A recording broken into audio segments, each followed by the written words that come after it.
नमस्कार, आप देख रहे हैं यूथ चॉइस। आइए रुक करते हैं खबर की ओर। उत्तर प्रदेश विधानसभा चुनाव में भारतीय जनता पार्टी भाजपा प्रदेश में सत्ता दोहराने के लिए कोई कसर नहीं छोड़ना चाहती है। पार्टी के कद्दावर नेता यूपी चुनाव में पार्टी को जीत दिलाने के लिए जी जान से जुटे हैं। इसी क्रम में भाजपा के स्टार प्रचारक और राष्ट्रीय अध्यक्ष जेपी नड्डा आज सीतापुर में बिस्वा के रामलीला मैदान पहुंचे। जनसभा को संबोधित करते हुए जेपी नड्डा ने कहा, सीतापुर की पवित्र भूमि पर भगवान राम व सीता के चरण पड़े हैं। यह वीरों की भूमि है। मैं बिस्वा आकर उनको याद ना करूं, यह संभव नहीं। उन्होंने कहा, चुनाव का समय है। आप इस आधार पर मत करें कि इस पार्टी ने अब तक क्या किया है और आगे क्या करेगी। सपा को बताया गुंडों की पार्टी। जेपी नड्डा ने कहा कि आप रिश्ता खोजने जाते हैं तो पूरी जानकारी करते हैं। 5 वर्ष की सत्ता किसी को सौंपेंगे तो पूरी तहकीकात करेंगे। भाजपा अकेली ऐसी पार्टी है जो डंके की चोट पर कहती है, जो हमने कहा वह करके दिखाया। भाजपा अकेली राष्ट्रीय पार्टी रह गई है जो राष्ट्रवाद व विकास से जुड़ी है। शेष दल वंशवाद, क्षेत्रवाद, जातिवाद में सिमट कर रह गए हैं। समाजवादी पार्टी तो एक परिवार की पार्टी बनकर रह गई है। उन्होंने बंगाल में ममता, बिहार में आरजेडी, शिवसेना, बीजू जनता दल पर परिवारवाद को लेकर निशाना साधा है। आपको मालूम है, अयोध्या का इंटरनेशनल एयरपोर्ट बन रहा है, कुशीनगर का इंटरनेशनल एयरपोर्ट बन गया, लखनऊ का इंटरनेशनल एयरपोर्ट हो गया, अब जेवर का इंटरनेशनल एयरपोर्ट एशिया का सबसे बड़ा एयरपोर्ट बनेगा और दुनिया का 5वें नंबर का एयरपोर्ट उत्तर प्रदेश में बन रहा है। ये भी हमको याद रखना चाहिए।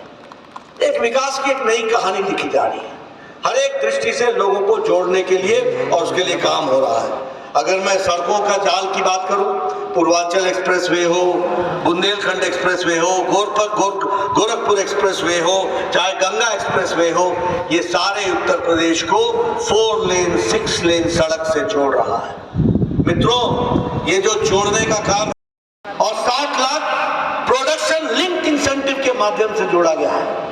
कल प्रधानमंत्री मोदी जी ने अपने इंटरव्यू में बताया कि किस तरीके से आर्थिक जगत में परिवर्तन आ रहा है। एक साल में 25,000 किलोमीटर की सड़क बनेगी और 20,000 करोड़ रुपए खर्च होने वाले हैं सिर्फ 2022-23 में। एक नया भारत, एक उभरता हुआ भारत, एक नया उत्तर प्रदेश, एक उभरता हुआ उत्तर प्रदेश बन रहा है। इसको भी हमको ध्यान में रखना है। हर घर जल, हर घर नल, इसकी योजना के लिए भी एक साल में लगभग 3 करोड़ 80 लाख घरों में पानी का टैप वाटर पहुंचाया जाएगा और इसके लिए 60,000 रुपए का प्रावधान किया गया है। उसी तरीके से इस वर्ष लगभग 80 लाख घर भी बनेंगे और उस पर 48,000 करोड़ रुपए खर्च होने का प्रावधान किया गया है। इस तरीके से विकास को जोड़ा गया है। मित्रों, मैं आपके सामने विकास की बड़ी लंबी कहानी कह सकता हूं, लेकिन आपका मैं ज्यादा समय न लेता हुआ सिर्फ आपको आपके इलाके के विकास के बारे में बताना चाहूंगा। 132 केवी का पावर स्टेशन बनकर के तैयार हो गया कि नहीं हो गया? 132 केवी का, क्यों निर्मल जी? 132 केवी का। उसी तरीके से आपके यहाँ ये जो जल जीवन मिशन है, इसके लिए 150 करोड़ रुपए इसके लिए आवंटित हो गए कि नहीं हो गए, और उसका काम चल पड़ा है। ये मैं बिस्वा के लोगों को बताना चाहता हूं। उसी तरीके से यहाँ पर सीतापुर, बिस्वा और बहराइच, इसके जो सड़क है इसका भी खैराबाद तक का काम इसका भी शुरू हो गया है। यह भी आप सबके ध्यान में होगा ही।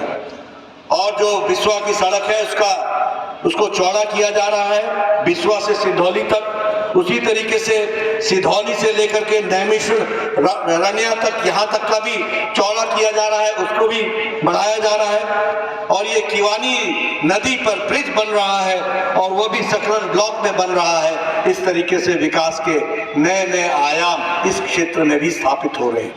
मुझे खुशी है, पूर्व स्वास्थ्य मंत्री रहा हूं, हमने बहुत कोशिश की।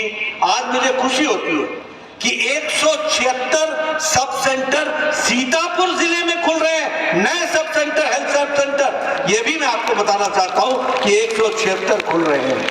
उसी तरीके से गर्ल्स डिग्री कॉलेज नैमिष में उसका भी काम पूरा हो रहा है। एक विकास की दृष्टि से यहाँ भी बिस्वा में आपके यहाँ बहुत तरीके के काम चल रहे हैं, ये आपके सामने में रखना चाहता हूँ। जो जो हमारा संकल्प पत्र आया है वो आपने देखा होगा। वह संकल्प पत्र लोक कल्याण का संकल्प पत्र है।